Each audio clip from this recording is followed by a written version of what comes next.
Welcome to the Heart of the Story with Gary Metivier. Inspiring stories of everyday people doing cool stuff. That's it. Hey, I spent a lot of years as a broadcaster, honored to win some Emmys and Edward R. Murrows along the way, but it's always been about the story, and still is. The people that follow their dreams, fight through adversity, and live their lives to the fullest. What inspires them may ignite something in you. So I was looking for information and experts to tell me more about prairie dogs after I came across a colony while walking my dogs on a recent trip to Colorado. I've seen the signs and have seen for years sections of land set aside for them, in some cases with houses all around their little homes. I had also looked into the controversy of the land development and property owners' rights and concerns about things like disease, land hazards for other animals, and many other controversial topics around these little guys. So I reached out for the facts to two experts to explain why prairie dogs are indeed the little guy in the fight for their lives. But they are not alone. My name is Lindsay Sterling Crank, and I'm the Program Director for Prairie Dog Conflict Resolution with the Humane Society of the United States. And my name is Pam Wanick. I've been working with prairie dogs for almost 30 years, and I'm actually a consultant. So I actually have my own private company. Pam, what in particular got you interested in prairie dogs to begin with? Wow, to be honest, so I'm a fourth generation native here, and I just never thought anything about prairie dogs. I just didn't even understand the situation at all until I became attached to some burrowing owls one day. And then I really became attached to them. And then I started understanding that without prairie dogs, we don't have burrowing owls because they create burrows for the owls. So, and then as I became more and more aware of prairie dogs, I started seeing them getting bulldozed everywhere. And I just didn't understand why we had to do that. So I just launched into working with a lot of different volunteer organizations, trying to learn from them why we're protecting this animal. And then I launched into my own stuff too. So I look at vegetation, I look at prairie dogs, they're everything. And I actually even created a process called reverse dispersal translocation, which is what we're doing here. It's a habitat-based method of moving prairie dogs into areas that are not conflicting to get them out of conflicting zones. So that's what I do. Same question for you. Prairie dogs were the only job I could find when I moved to Boulder, and I had been working on a lot of different graduate studies, and I had been collecting data and doing wildlife tech work, and I was like, okay, I want to find a job that's for a cause now and not just contribute to somebody else's research. And this was the only job available, and it was actually hard to get. And that was 20 years ago. Prairie dog's just a small mammal that benefits multiple other animals beyond the existence of itself. So it's a keystone species. And just like the keystone in an arch, if you were to remove it, that arch would collapse, and the prairie dog is that to the grassland ecosystem. If you take the prairie dog out of the grassland ecosystem, all of the attributes that it contributes to this ecosystem will fall apart. Because not only does it help, let's talk about the soil and the habitat, it actually does help the habitat, the land for other species. Right, so prairie dogs mostly provide prey for other animals, so they're a prey species, and they're burrows for shelter for a host of other animals too. And do you want to tell them about the way they work the vegetation and the soils? Well, basically there's three things that prairie dogs do significantly. Like Lindsay said, they're a prey species, number one. Number two, they dig these deep burrows that interconnect, that provide homes for multiple other species, burrowing owls, rabbits, skunks, tiger salamanders, snakes, turtles, foxes, ferrets, and then spiders and all the other bugs down there. But then they also, because they have a tendency to stay in the same spot for long periods of time, they cause large scale changes in the vegetation. So it goes mainly from a tall grasses to plants that can flourish now because those other species are out of the way. So we call them forbs or flowering plants.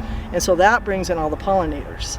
So that's their 3 key roles, basically. And they're this native underground burrowing mammal. So they affect the grassland and the prairie in a way that they've adapted to and evolved to over centuries. So they create basically a micro ecosystem of their own. Right. Yeah. They create unique habitats. They keep throughout out the invasive grasslands. species, they aerate the soil through their digging, they provide nitrogen through their scat deposition, and all the other things too. Wow. Yeah. And let's talk about their calls, if you don't mind. I don't know which of you is a specialist on that in particular. You both may be. I notice different sounds coming from them, and sometimes they stand up and really call out and make different sounds. Could you explain the sounds to me? Well, I can tell you what I think that sound means, because I've had prairie dogs and I've worked with so many thousands of them, and also in containment situations where I've had to work with them. But this Yahoo, that in my opinion is a call. It's just a roll call. So they're down there grazing and they got their head down, and that's very vulnerable for a prey species. And occasionally they're like, whoop, check in, whoop, whoop, whoop, and then it'll just kind of go through the whole town like, I'm here, I'm here, I'm here, I'm here. So even though prairie dogs, they live in these unique family units that don't get along with each other, they practice these calls as safety in numbers. So They can say red shirt, they can say gray shirt, they can say black shirt. Yep. They have a whole different suite of words based on their different tone, pitch, and frequencies in their chirps or their barks, which we hear out on the colony. Mm-hmm. And they measure how fast you're walking at them. They share that with each other. They measure your level of threat. They measure what you're wearing, how to identify you, and who knows what else. These are just the top level things we've been able to identify with Dr. Klein Slobodchkov's work. You can look that up, it's fascinating. But he said that they have one of the most sophisticated languages ever studied in a mammal. So that's been pretty interesting. And you can even tell, and the reason he said that is because he was able to record some of the colonies of prairie dogs coining new words when they moved from an urban to a rural situation and had to record and make new words or sounds for predators that they hadn't seen before, that he had never recorded before. Interesting. Yeah.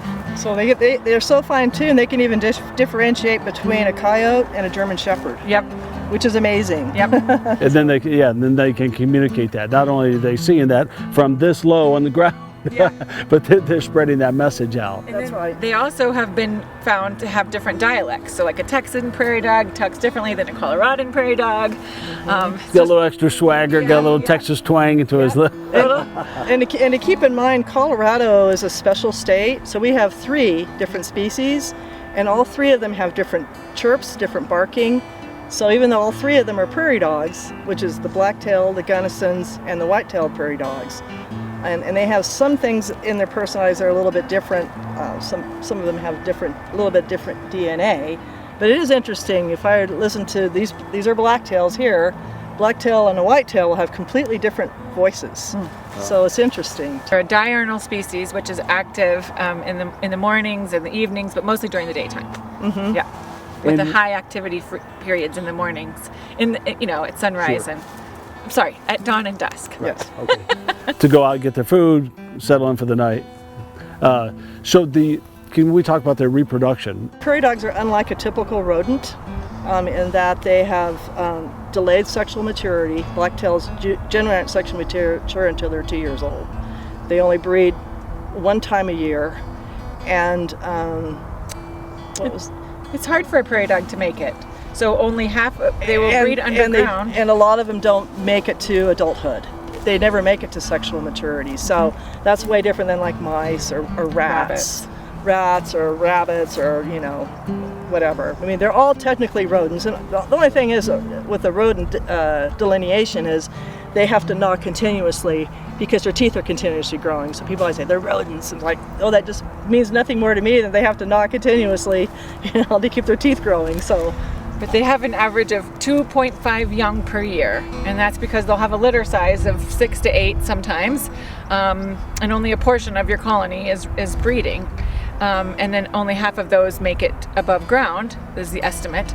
And then the average of that is that only half of those go on to breed. So that's how you get their litter size down to an average of 2.5 young per year. Wow. Do you see personalities in them? Oh, absolutely. There's definitely the prairie dogs that that are, like when we trap them and have them, sometimes we have to hold them in facilities. There are definitely prairie dogs that will come up to the cage and they're like, hi, hi, hi, hi. And there's other ones that are just back in the corner that just don't want anything to do with you. So yes, there's personalities in prairie dogs. My favorite thing about prairie dogs is how adaptive they are and how hardworking they are and how really just dedicated they are. You would think that all of the things that we've done to them, we've been persecuting their species and really trying to wipe them out for decades, and they're still here, which to me just means they're super evolved and they know how to adapt to many different environments. And I feel like that's something a lot of Westerners and hardworking folks can relate to. You know, we're still here, we're still working hard, we're hanging on, we're figuring it out, and I really admire that about their species. And to go to that point, for you to be able to help in that, right? Because they need help, because we could overpower them.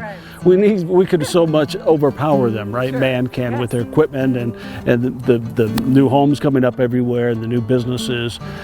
What's it feel like for you to be able to fight that fight on their behalf? Oh, it is a meaningful job. It's full of conflict. It's very hard.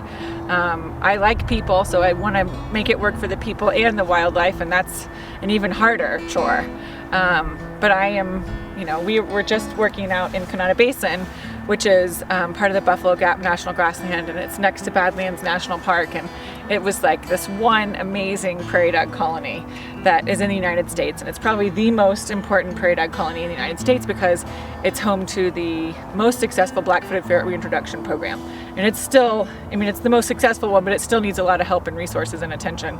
And there were badgers, and there were coyotes, and there were hawks, and there were ferrets, and bison. And it was just, you know, and a lot of grass and beautiful landscape, and it was just, you could really see this natural prairie and grassland, you know, teeming with wildlife and health. And to be able to work on conserving that for my kids and for the future is probably why we're here. Right. Nice. Another thing I find interesting about these guys is, according to fossil oil records, they're 75,000 years. They've been here for 75,000 years. Whoa. So for me, that is, I'm like working with this animal. It's like, what did your ancestors see 75,000 years ago? You know, and it astonishes me that in 150 years, we've wiped everything down to 2%. Mm-hmm. It's amazing to me. Mm-hmm. So we really, our generation, I'm a baby boomer, we're working with the scrapings of the pan here. And so to get people to understand that a lot of this, like weeds and things like that, this is our fault. So they really are a victim of circumstance, prairie dogs. That's probably why I care about them. They need a lot of friends. Right. Yeah, they need a lot of friends. So your task then is to not only try to preserve some lands for them, but in some cases potentially help a colony move to a safer place? Yes, yes. Yeah. And in lieu of that, or where we're trying to move to these days, translocation and relocation is a viable option for conservation and for animal welfare, just to help this colony persist, you know, somewhere else if it's imperiled here. And then also really figuring out conflict prevention. You know, how can we put the best management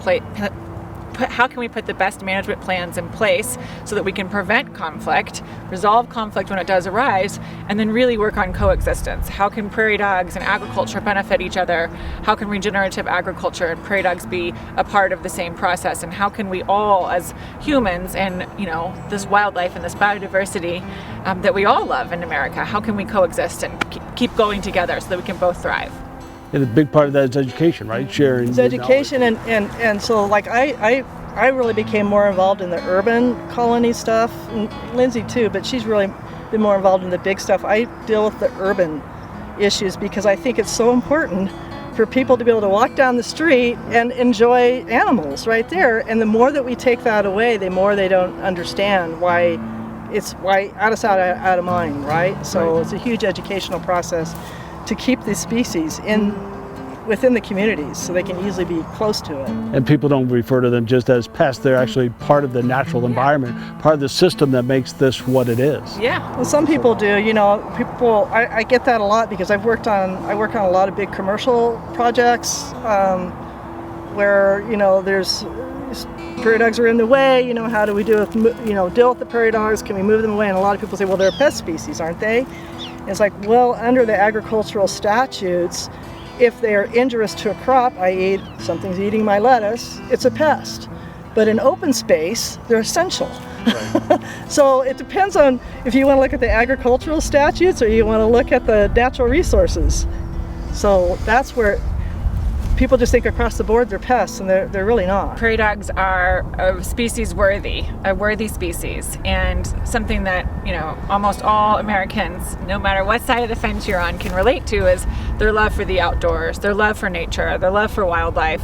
And, you know, every ecosystem has these few species that, yes, they can be hard to live with, but they're ones that provide, you know, really that quintessential importance, necessary trait for that ecosystem to thrive. And on the prairie and the grasslands, prairie dogs are one of those species. And so if we can figure out how to coexist with all of these different species and all these different ecosystems, we can continue to conserve this together. And that's what it's all about. Because I see you a little emotional for this, which obviously you have to be, right, to do what you do. What would life be like if they were to disappear? It would be quiet, and it would be, just less rich. You know, we look around and we see all these host of plants and all these different types of soil and all these different types of flowers and all these different types of animals coming to a prairie dog colony. I used to study fish. I've studied, you know, macroinvertebrates or bugs and bighorn sheep, and I've never seen as many associated species in an ecosystem as I have got to witness on a prairie dog colony. So they just really attract so many wildlife, and it's very easy to see all the richness and diversity, which makes us all better. Perfect. Yeah. I think you would see a complete collapse of everything. I mean, there's no reason, not all the birds are fishing in lakes. Right. They depend on these colonies, and some of them specifically come back, like the burrowing owl, with the ones that I was studying. They migrate 2,000 miles, either come from Canada or Mexico, but they mostly come back to the exact same burrow they were the year before. Yeah. It's like, how in the heck do you know that? Check our notes for a link to the State Wildlife Action Plan and see more on the prairie dogs in action in our That's Wild series. If you like this story, please subscribe, leave a comment, and share with a friend. This is The Heart of the Story with Gary Metivier.